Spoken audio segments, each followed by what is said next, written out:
conquête de la souveraineté passe avant tout par l'exploitation des ressources nationales au profit de nos populations.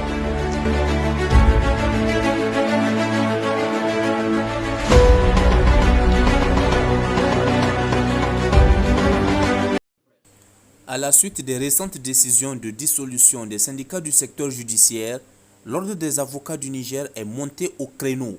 Réunis en Assemblée générale extraordinaire ce mardi 12 août 2025, les membres du bureau ont exprimé à travers une déclaration solennelle leur position face à ce qu'ils considèrent comme une grave atteinte à l'indépendance de la justice et aux libertés fondamentales. Presse, animé le 8 août 2025, le ministre de la Justice et des Droits de l'Homme a tenté de justifier les arrêtés illégaux en date du 7 août 2025 portant dissolution des syndicats du secteur judiciaire. Ces décisions ne comportent aucune motivation. Par cet exercice, empreint de condescendance, le ministre de la Justice visait à jeter la vindicte populaire, à jeter à la vindicte populaire les acteurs judiciaires concernés dont il devrait être le premier garant.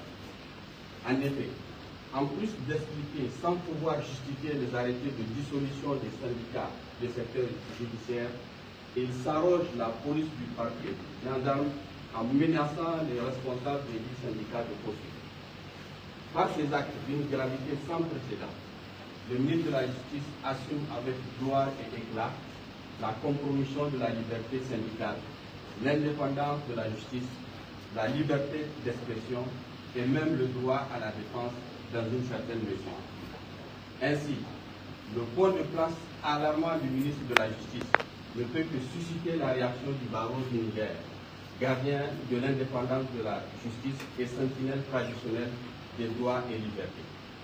C'est pourquoi, réunis en Assemblée générale extraordinaire ce mardi 12 août 2025, l'Ordre des avocats du Niger, qui, depuis plusieurs mois, alertait sur les dérives graves qui fragilisent notre système judiciaire et sapent le fondement même de l'état de droit, a revisité le tableau sombre de violations répétées des droits humains constamment décriés, notamment le refus d'assistance aux justiciables devant certaines instances, les interpellations illégales et les détentions extrajudiciaires dans les locaux de la DGDSE, la résistance et l'entrave à l'exécution de certaines décisions de justice. Ainsi, par ces actes, le pouvoir s'écarte des valeurs de l'état de droit et ravive les pratiques arbitraires d'un passé sombre que le peuple nigérien croyait à jamais révolu. Pire, la répression s'exerce avec une sélectivité inquiétante lorsque le pouvoir se montre d'une célérité implacable pour dissoudre des organisations, pour raser les habitations des citoyens vulnérables et dans le même temps affiche une lenteur coupable à sanctionner les crimes économiques les plus graves. Par ailleurs, une sanction déguisée, totalement illégale, en violation flagrante du principe d'inamovibilité a été prise. Curieusement, le ministre de la Justice a tenté de justifier la dite décision alors même qu'il ne saurait ignorer, un homme averti, que la critique contre une décision de justice ne se fait pas à travers les médias, mais par l'exercice des voies de recours. En plus, en prononçant la dissolution des syndicats du secteur de la justice, le pouvoir vise à réduire au silence ceux qui, par leur mission, garantissent l'indépendance de la justice et assument le bon fonctionnement de l'appareil judiciaire. Cette décision, contraire à la charte de la refondation, aux conventions 87 et 98 de l'OIT, à la charte africaine des droits de l'homme et des peuples, marque un recul d'une gravité sans précédent.